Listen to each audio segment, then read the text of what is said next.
VP, just a quick question of political lang, ma'am. Ang dami pong mga statements na lumalabas sa different platform, ma'am, na tinapunan mo daw ng laptop ang isang empleyado mo, ma'am, na si Attorney Powa. Do you want to react to that particular statement or narrative? Actually, sa totoo lang, masyado na siyang basura ba na gossip na hindi na siya dapat pinapansin. Pero dahil tinanong mo, sagutin ko na lang, never in the history sa aking trabaho ako nagtapon ng laptop sa isang colleague or sa isang empleyado or sa isang abogado. Dahil unang-una, wala naman atang, pag nagtapon ka ng laptop or nagtapon ka ng cellphone, wala siyang benefit sa iyo, and syempre wala siyang benefit sa tatamaan ng laptop or cellphone. Pangalawa, hindi ako gumagamit ng laptop kasi hindi ako marunong gumamit ng computer. Sa lahat ng mga documents, nire-rely ko lang yan sa kasamahan sa opisina. Minsan na gumagamit ako ng laptop, gamit ko yon pag may Zoom meeting kasi para maganda yung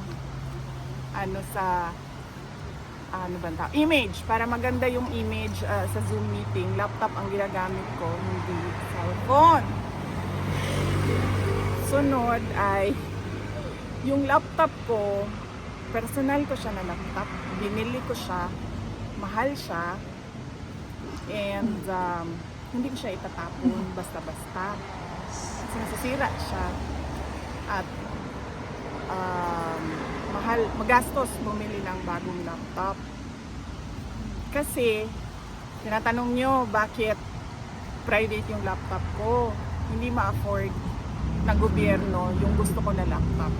So nagpabili ako ng laptop, sabi ng mga tao sa gobyerno hindi daw nila ma-afford yung laptop ko. So bumili ako sa sarili kong laptop.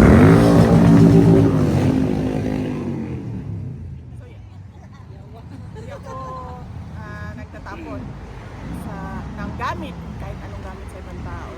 And pangalawa, hindi ko tatapon yung laptop ko dahil personal ko yun. Pag nasira yun, ako din yung gagastos sa bibili ng bago.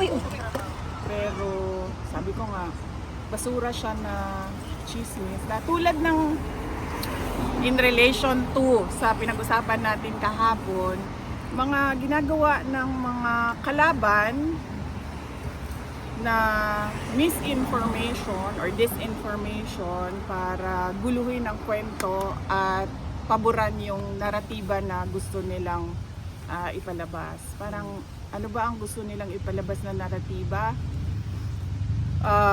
Baliw ako, ano pa ba? Bobo ako, pro-China ako, ba?